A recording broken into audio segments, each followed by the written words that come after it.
Hello दोस्तों, कैसे हैं आप लोग। आशा करता हूँ सभी लोग स्वस्थ होंगे और सुखी होंगे।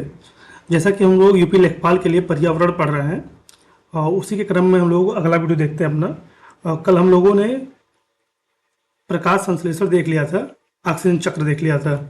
आज हम लोग प्रकाश वियोजन देखते हैं। इसके पहले 4-5 वीडियो आ गया है। जो लोग नहीं देखे हैं, चैनल पहली बार आए हैं तो जाके पहले वो पहला वीडियो देखें, उसके बाद कुछ समझ में आएगा।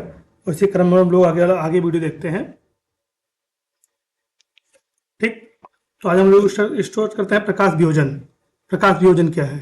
ठीक, वायुमंडल की ऊपरी परत में सूर्य की यूवी किरणें जलवाष्प जो होता है H2O को तोड़कर ऑक्सीजन बनाती है। इसे प्रकाश वियोजन कहते हैं। ऑक्सीजन का उपयोग क्या होता है? Use of oxygen. ऑक्सीजन वायुमंडल से कैसे कम होती है? श्वसन। जंतु और पौधे ऊर्जा बनाने के लिए ऑक्सीजन लेते हैं और CO2 छोड़ते हैं। ठीक, श्वसन में ऑक्सीजन की मात्रा कम होती है। दहन में लकड़ी, कोयला या पेट्रोल जैसे किसी भी ईंधन को जलाने के लिए ऑक्सीजन की आवश्यकता होती है। बिना ऑक्सीजन कोई चीज़ जलेगा नहीं। फिर डिकम्पोजन में होता है जब कोई अपघटक किसी चीज़ को खा के ख़त्म कर देते हैं। अपघटक जो होते हैं ये अपघटक है। ठीक,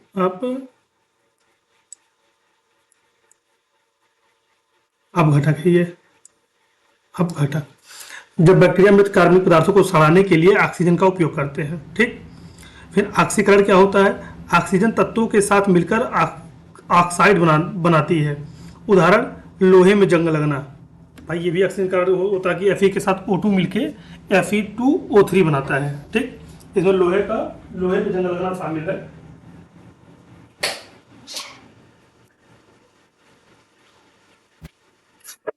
लोहे में जंग लगना शामिल है। फिर ओजोन परत देखते हैं क्या है। ओजोन परत का आप लोग फार्मूला याद कर लीजिएगा, इंपॉर्टेंट है, ये बार बार पूछता है। तो O3 होता है। ठीक, और ओजोन परत जो है ये समताप मंडल में पाई जाती है। कल मैंने आपको बताया था कहाँ पाई जाती है, समताप मंडल में।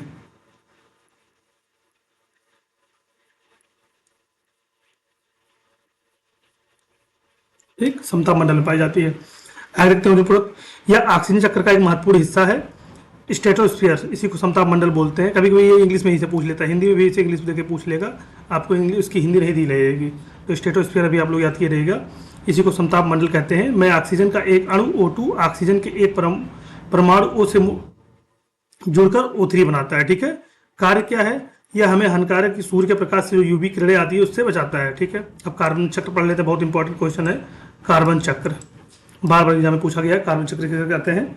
कार्बन का वायुमंडल, महासागरों, पृथ्वी की सतह और जीवित जीवों के बीच निरंतर आदान प्रदान कार्बन चक्र कहलाता है। क्या कहलाता है? कार्बन का वायुमंडल, महासागरों, पृथ्वी की सतह और जीवित जीवों के बीच निरंतर आदान प्रदान कार्बन चक्र कहलाता है। ठीक है, आगे देखते हैं। कार्बन सभी कार्बनिक पदार्थों जैसे प्रोटीन, कार्बोहाइड्रेट, DNA, RNA का मूल आधार है। कार्बन के भंडार देख लेते हैं हम लोग। कार्बन कौन कौन से भंडार है? कार्बन पृथ्वी पर निम्नलिखित जगहों पर पाया जाता है। कहाँ कहाँ? वायुमंडल, जलमंडल, स्थलमंडल और जीवमंडल। अब कैसे पाया जाता है? वायुमंडल में कार्बन डाइऑक्साइड C2 गैस के रूप में पाया जाता है। जलमंडल में CO2 और कार्बोनेट के रूप में पाया जाता है। ठीक, और स्थलमंडल में जीवाश्म के रूप में पाया जाता है, कोयला हो गया, पेट्रोलियम हो गया। और जीवमंडल में जो होता है पौधों और जंतुओं के शरीर में पाया जाता है। अब चक्र की प्रक्रिया देख लेते हैं। चक्र की प्रक्रिया क्या है? यह चक्र दो प्रमुख क्रियाओं पर निर्भर करता है, स्रोत और सिंक। ठीक है, ये क्या है? कार्बन का वायुमंडल से निकलना। ये वह प्रक्रिया है जिनमें CO2 वायुमंडल से कम होती है। प्रकाश संश्लेषण क्या होता है? हरे पौधे और शैवाल सूर्य के प्रकाश की उपस्थिति में वायुमंडल से CO2 ग्रहण करते हैं और भोजन ग्लूकोज बनाते हैं। ठीक, क्या बनाते हैं? भोजन ग्लूकोज बनाते हैं। फिर महासागरीय अवशोषण क्या होता है? ये प्रकाश संश्लेषण। महासागरीय अवशोषण देख लेते हैं। ओशियन उपटेक क्या होता है? महासागर वायुमंडलीय CO2 को सोख लेते हैं और इसे कार्बन सिंक कहा जाता है। इसे ही कार्बन पूछता है, कार्बन सिंक किसे कहते हैं? जो महासागर है जो कार्बन को सोख लेता है उसी को कार्बन सिंक कहते हैं। देखिए CO2 है, ये महासागर इसको सोख रहा है। आगे देखते हैं कार्बन का वायुमंडल में वापस जाना क्या होता है। बी है कार्बन का वायुमंडल में जाना। वह देखते हैं, ये वह प्रक्रिया है जिसमें CO2 वायुमंडल में बढ़ती है। कैसे बढ़ती है? श्वसन के माध्यम से हम CO2 छोड़ते हैं। अपघटन में CO2 होता है। दहन और गाड़ी से भी CO2 निकलता है। ज्वालामुखी विस्फोट से भी CO2 निकलता है। तो ये वायुमंडल में जो CO2 जाता है और कहाँ जाएगा? आगे देखते हैं नाइट्रोजन चक्र क्या है। नाइट्रोजन चक्र मूल समस्या क्या है और समाधान क्या है। पहले समस्या देख लेते हैं। 78% नाइट्रोजन गैस, हमारे वायुमंडल में 78% नाइट्रोजन पाया जाता है, 21% ऑक्सीजन पाया जाता है, सबको पता है। एटमॉस्फेयर जो हम लोग सीधे ग्रहण नहीं कर सकते, तो ये जो नाइट्रोजन पौधे सीधे ग्रहण इसको नहीं कर सकते हैं, ये मिट्टी के माध्यम से नाइट्रोजन पौधे लेते हैं ना। ठीक, अब समाधान क्या है। जो नाइट्रोजन 78% है, ये अमोनिया HH3 और नाइट्रेट NO3। ठीक, इसे नाइट्रोजन को उपयोग योग्य रूप जैसे अमोनियम या नाइट्रेट में बदलने की प्रक्रिया नाइट्रोजन चक्र कहलाती है। चक्र के 5 मुख्य चरण क्या क्या हैं, इसको देख लेते हैं कि चक्र के 5 मुख्य चरण क्या क्या हैं।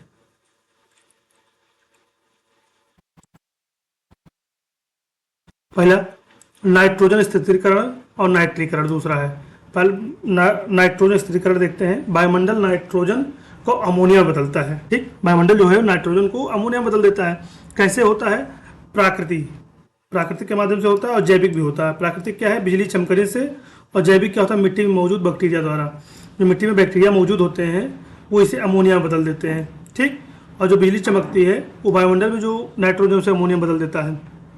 प्रमुख बैक्टीरिया कौन कौन से हैं, राइजोबियम होता है और एजोटोबैक्टर होता है। ठीक है, राइजोबियम जो होता है ये दलदली फसलों की जड़ों में पाया जाता है, जैसे धान दलदली फसल होती है तो उसकी जड़ों में पाया जाता है। और एजोटोबैक्टर जो है या मिट्टी के स्वतंत्र रूप से रहता है, मिट्टी में स्वतंत्र रूप से रहता है। अब नाइट्रीकरण देख लेते हैं, NH3 NO2 और NO3।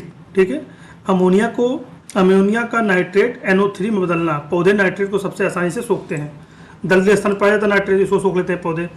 यही 2 चरण में होते हैं, अमोनिया और नाइट्रेट। ठीक, तीसरा क्या है, स्वांगीकरण एसिमिलेशन, इसको क्या कहते हैं, पौधे मिट्टी से नाइट्रेट सोखते हैं और उससे प्रोटीन विटामिन DNA बनाते हैं।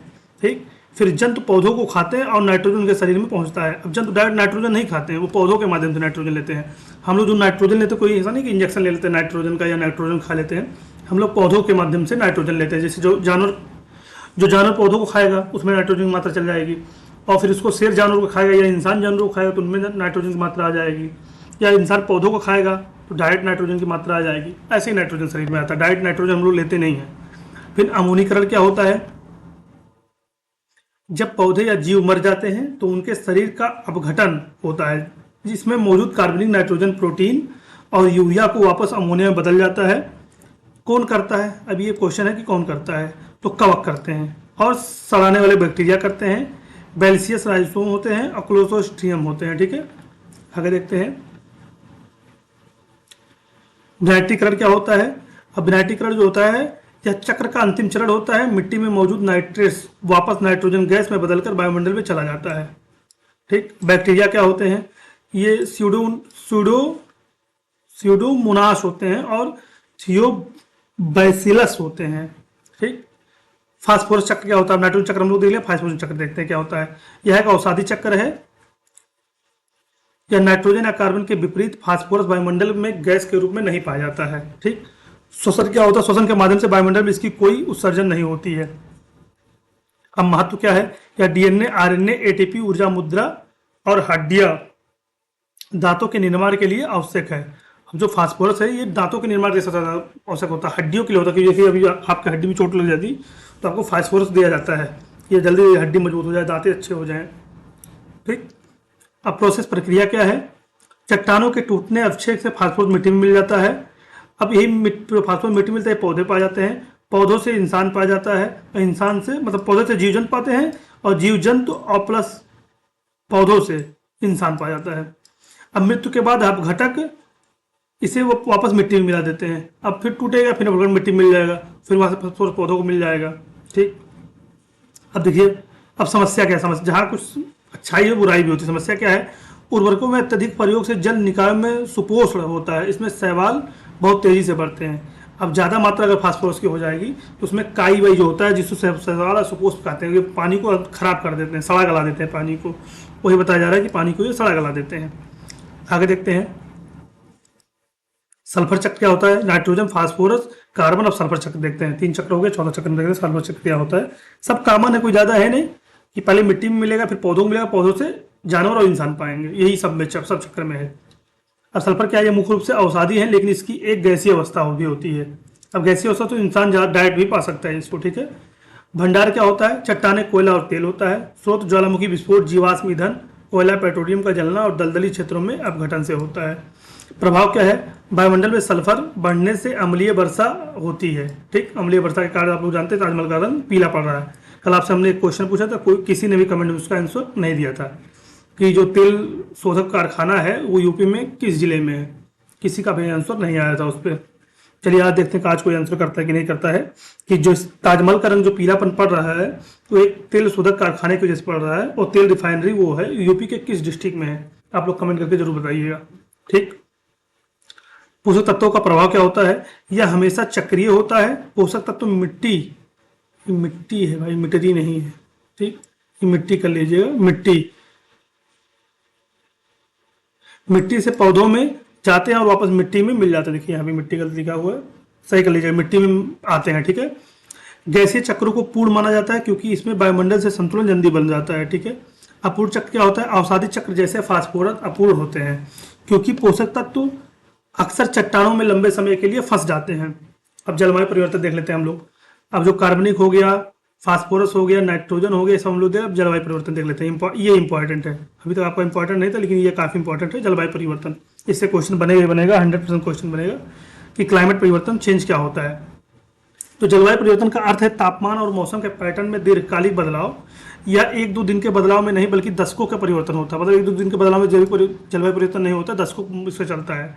जैसे औद्योगिक क्रांति के बाद से मानवीय गतिविधियां, विशेषकर जीवाश्म ईंधन का जलना जलवायु परिवर्तन का मुख्य कारण रही है, ठीक है। अब जलवायु परिवर्तन के कारण देख लेते हैं। पहला प्राकृतिक कारण है और फिर मानवीय कारण आपको पता है कि आएगा जाहिर सी बात है। प्राकृतिक कारण पहले देख लेते हैं, जैसे ज्वालामुखी विस्फोट, ये ज्वालामुखी है, टाइपिंग मिस्टेक है, ये ज्वालामुखी है, ज्वालामुखी विस्फोट। इससे निकलने वाली धूल तापमान कम कर सकती है या CO2 का तापमान बढ़ा सकती है। सौर विकिरण क्या होता है, सूर्य की तीव्रता में प्राकृतिक बदलाव को सौर विकिरण कहते हैं। अब प्लेट विवर्तनिक क्या है, महाद्वीपों के खिसकने से वायु का प्रवाह बदलता है, ठीक। अब मानवीय कारण देख लेते हैं, जहां प्राकृतिक कारण मानवीय कारण आएगा। जीवाश्म ईंधन का जलना, अब ये आपको पता होगा, बार बार क्या पढ़ना, वही कोयला मिट्टी जलाएगी। कृषि, धान की खेती, तब बताया था आपको धान की खेती से भी रिसाव होता है। औद्योगिक कचरा, जो कारखानों से निकलने वाला कचरा, धुआं है, इससे भी आपका जलवायु परिवर्तन होता है। आगे देखते हैं ग्रीन हाउस प्रभाव क्या है, ये भी काफी इंपॉर्टेंट है आपका। ग्रीन हाउस प्रभाव क्या है, संकल्पना, ग्रीन हाउस गैस वातावरण में एक कंबल की तरह काम करती है। वह सूर्य की गर्मी को अंदर आने देती हैं लेकिन बाहर वापस नहीं जाने देती हैं। प्रमुख गैसें कौन है, ये आपको कल बता दें। कार्बन डाइऑक्साइड प्रमुख है, दूसरे में मीथेन है, तीसरे पे नाइट्रस ऑक्साइड है, चौथे पे फ्लोरीन कृत गैसें हैं, ठीक है। HFC हो गया, CFC हो गया, ये होती हैं। अब मुख्य दोषी सबसे अधिक जिम्मेदार कार्बन डाइऑक्साइड, उसके बाद मीथेन होता है, ये तो आपको बता दिया। अब प्रभाव देख लेते हैं क्या होता है, वैश्विक तापमान पर क्या प्रभाव होता है। पृथ्वी का औसत तापमान 1.1 डिग्री सेल्सियस बढ़ चुका है। ये आपको बहुत कम लग रहा होगा ना, ये कम नहीं है, बहुत ज्यादा है। 1.1 डिग्री सेल्सियस बढ़ना मतलब बहुत ज्यादा बढ़ चुका है, ठीक है। बर्फ का पिघलना, जैसे जो हम लोगों का हिम है वो क्या कहते हैं, ग्लेशियर, वो पिघल रहा है, जिससे बाढ़ का खतरा आता दिखता है। तटीय शहरों और द्वीपीय देशों के डूबने का खतरा बढ़ रहा है, क्योंकि जब ग्लेशियर पिघलेगा तो समुद्र में जल की मात्रा बढ़ेगी, और जल की मात्रा अगर बढ़ेगी तो आपको जाहिर सी बात है कि पानी, जो तटीय के राज्य हैं, अब आपसे पूछे कि तटीय राज्य कौन कौन से हैं तो आपको बताना होगा। 9 राज्य तटीय राज्य हैं। अब 9 राज्य के आपको नाम पता है, नहीं पता तो कमेंट बॉक्स करके आप लोग आंसर दीजिएगा। चलिए मैं 4-5 बता देता हूँ, बाकी जो बचेगा वो आप लोग कमेंट बॉक्स करके आंसर देंगे, ठीक है। पहला गुजरात हो गया, ठीक, महाराष्ट्र हो गया, गोवा हो गया, केरल हो गया, 4 ये हो गए, तमिलनाडु 5, उड़ीसा 6, पश्चिम बंगाल 7। अब 2 राज्य आप लोग कमेंट करके बताएंगे 2 राज्य कौन कौन से हैं। आगे बढ़ते हैं। चरम मौसम, लू, बाढ़, सूखा और चक्रवात की घटनाएं बढ़ गई हैं। जैसे चरम मौसम में क्या होता है, लू, बाढ़, सूखा और चक्रवात की घटनाएं दिन प्रतिदिन जो है वो बढ़ती चली जा रही हैं, क्योंकि सब वातावरण परिवर्तन के कारण हो रहा है। जो व्यापक परिवर्तन हो रहे हैं उसी के कारण ये सब घटनाएं घट रही हैं। आगे देखते हैं। महासागरीय अम्लीकरण क्या होता है, समुद्र का पानी अम्लीय हो रहा है जिससे प्रवाल भित्तियां नष्ट हो रही हैं। पानी अम्लीय होगा तो प्रवाल भित्तियां जाहिर सी बात है नष्ट होंगी। प्रवाल भित्तियां किसे कहते हैं, मैं आगे क्लास में को बताया कि प्रवाल भित्तियां किसे कहते हैं। यहाँ तमाम जीव जंतु, यहाँ निवास करते हैं, इसे प्रबल भित्तियां कहते हैं। आगे देखते हैं अंतर्राष्ट्रीय पहल क्या है। UNFCCC, United nation framework convention of climate change क्या होता है, स्थापना 1992, अभी इंपॉर्टेंट है। यूएनएफसीसी की स्थापना कब हुई थी, 1992। रियो और ब्राजील में है, इतना इंपॉर्टेंट है। हस्ताक्षर 1994। ठीक, स्थित कहाँ है, यह मात्र संधि है या वैश्विक जलवायु परिवर्तन जैसे क्वेटा के पेरिस के लिए ढांचा प्रदान करती है। उद्देश्य क्या है, वातावरण में ग्रीन हाउस गैसों की मात्रा को स्थिर करना ताकि जलवायु प्रणाली के साथ खतरनाक मानवीय छेड़छाड़ को रोका जा सके। मुख्य सिद्धांत क्या है, यह साझा लेकिन विभेदित जिम्मेदारियों के सिद्धांत पर काम करता है। यह साझा लेकिन विभेदित जिम्मेदारियों के सिद्धांत पर काम करता है, यानी सबकी जिम्मेदारी है पर विकसित देशों के ज्यादा है। भाई जो छोटे देश हैं जिम्मेदारी तो उनकी भी, लेकिन वो उतने विकसित नहीं, लेकिन जो विकसित है विकासशील देश है उनकी जिम्मेदारी थोड़ी ज्यादा बढ़ जाती है इस पर। अब क्वेटा प्रोटोकॉल क्या होता है, इंपॉर्टेंट है, पूछा गया, बार बार पूछा गया क्वेश्चन है कि क्वेटा प्रोटोकॉल क्या है, कब आया था, 1997 में आया था।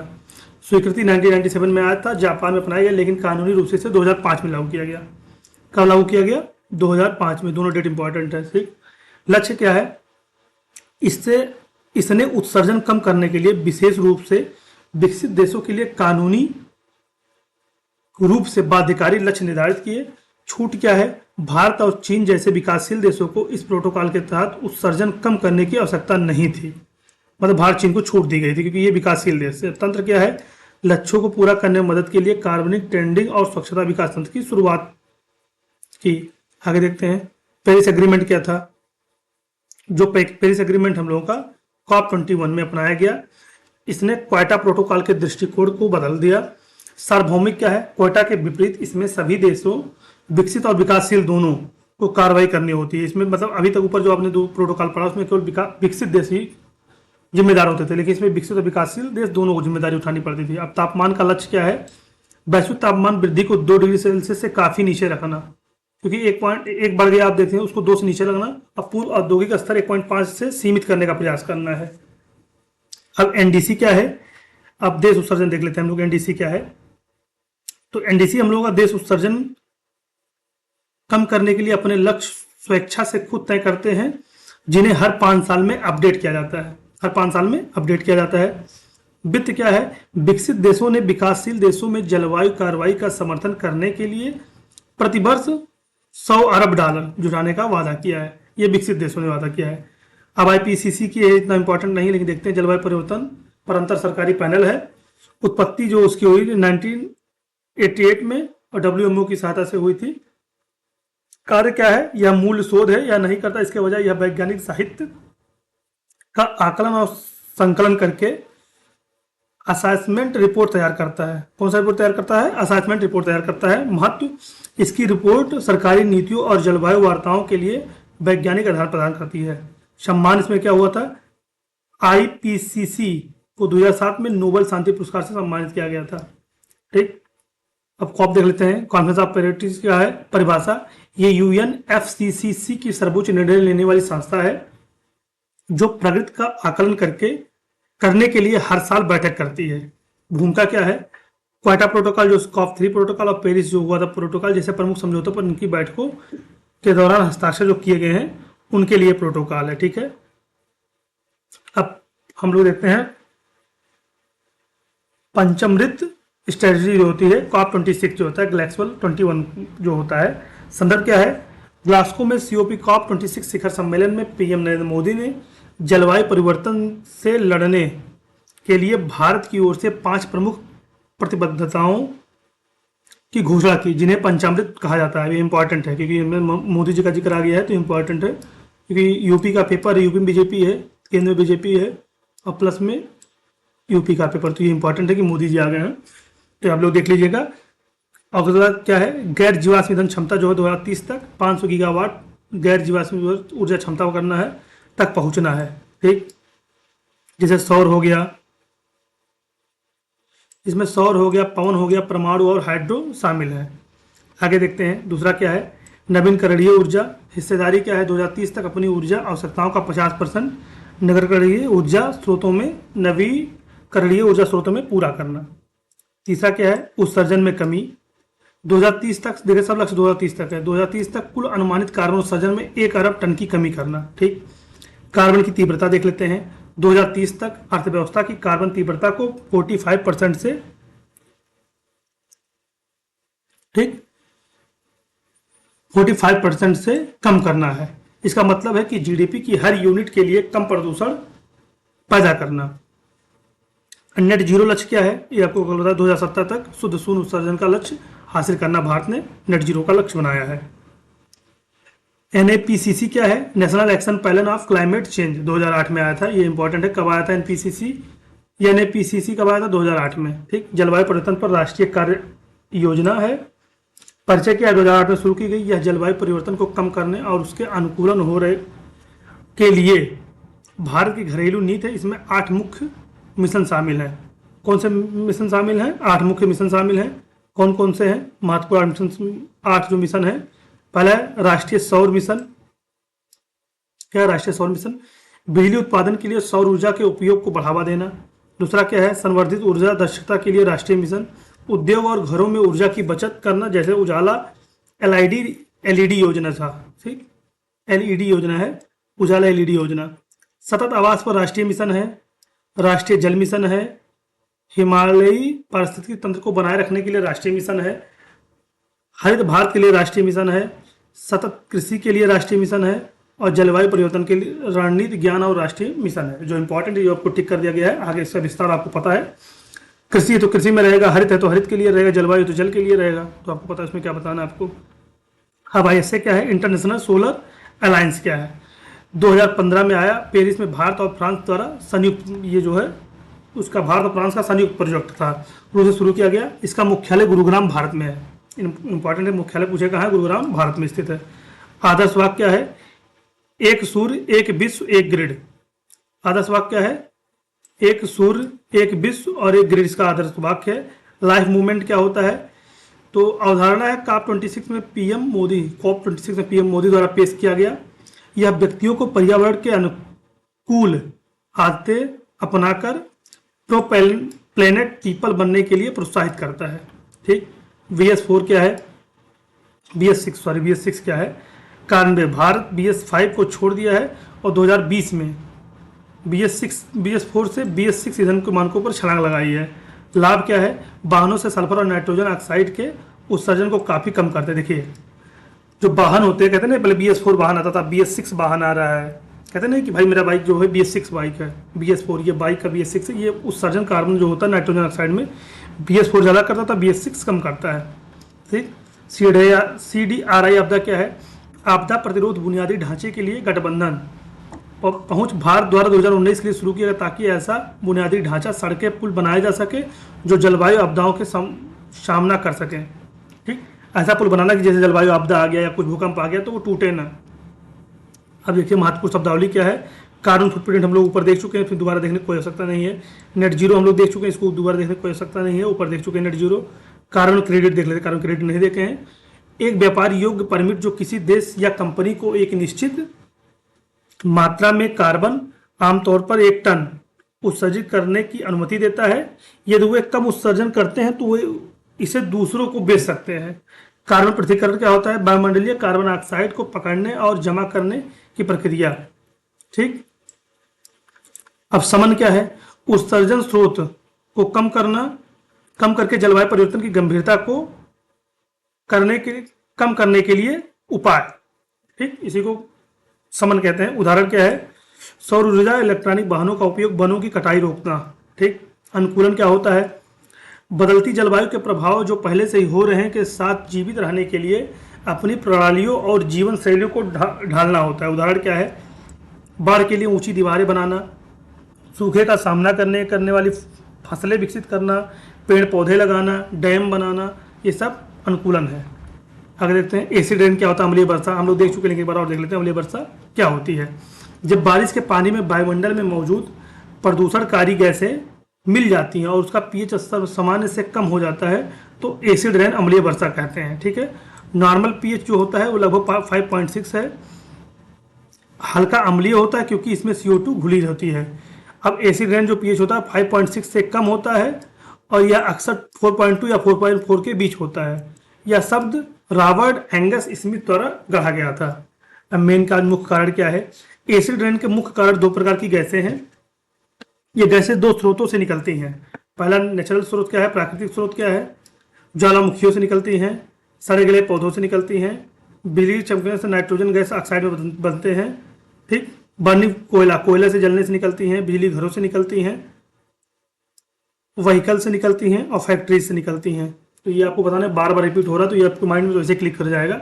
जो चीज़ें बार बार रिपीट हो रही हैं तो आपके फायदे के लिए चीज़ें हैं, क्योंकि उससे आपके माइंड मेकअप हो जाएगा कि चीज़ें बार बार आती है तो जो सामने आएंगी तो आप लोग टिक करके आगे निकल जाएंगे। अब केमिकल प्रोसेस क्या होता है? जब SO2 और NO2, ये NO2 NOx नहीं, NO2 हवा में ऊपर जाते हैं तो बादलों में मौजूद पानी और ऑक्सीजन के साथ प्रतिक्रिया करते हैं और एसिड बनाते हैं। ठीक है, क्या बनाते हैं? एसिड बनाते हैं। अब इससे केमिकल रिएक्शन होता है। अब केमिकल रिएक्शन जब फार्मूला हम लोग पूछेगा तो फार्मूला देखने का कोई मतलब है नहीं। अगर देखते हैं इफेक्ट ऑफ एसिड रेन, अम्लीय वर्षा का प्रभाव क्या होता है? जलीय जीवन पर, जलीय जीवन का प्रभाव पड़ता है। यह नदियाँ और झीलों के पानी को अम्लीय बना देते हैं। ठीक, इफेक्ट क्या होता है? मछलियाँ और अन्य जलीय जीव मर जाते हैं। एल्यूमिनियम मिट्टी से पानी में घुल जाता है जो मछलियों के गलफड़ों को चोक कर देता है। पता है, मछलियाँ जो गलफड़े से सांस लेती है तो उनके गलफड़ों को चोक कर देता है, जिससे उनकी मृत्यु हो जाती है। अब लीवियस क्या है? पेड़ों की पत्तियां पीली पड़ जाती हैं या जल पाती हैं या जल जाती हैं, जिसमें प्रकाश संश्लेषण कम हो जाता है। ठीक है, मतलब पेड़ों की पत्तियां जो है पीली पड़ जाती हैं या जल जाती हैं, मतलब वो प्रकाश उसके माध्यम से जल जाती हैं पत्तियां, और जिससे प्रकाश संश्लेषण में कम हो जाता है। भाई वो जहर जो पत्तियां रही वही प्रकाश संश्लेषण करती, फोटोसिंथेसिस वही करती हैं, और जब पत्तियां नहीं रहेंगी तो फोटोसिंथेसिस कैसे होगा? अब आन वेजिटेरियन एंड फॉरेस्ट है क्या है?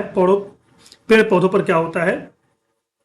तो हम लोग पेड़ पौधों पर देखते हैं पेड़ पौधों पर क्या होता है। ठीक, तो सॉइल में जो मिट्टी से जरूर पोषक तत्व और कैल्शियम और मैग्नीशियम को कम कर देता है। ठीक, कैल्शियम और मैग्नीशियम को नष्ट कर देता है। पेड़ों की पत्तियां पीली पड़ जाती हैं और इसमें जल की जो मात्रा है वो भी कम हो जाती है।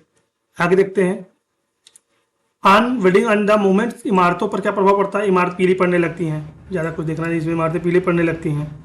आगे देखते हैं ह्यूमन के हेल्थ पे क्या प्रभाव पड़ता है? या सीधे एसिड शरीर पर प्रभाव पड़ता है, सीधे स्किन को नहीं जलाता, लेकिन हवा में मौजूद SO2 और NO2 है को कणों में सांस लेने और फेफड़ों में नुकसान पहुंचाते हैं। ठीक, इससे अस्थमा और सांस जैसी अन्य बीमारियां होती हैं। आगे देखते हैं रोकथाम के उपाय क्या क्या है।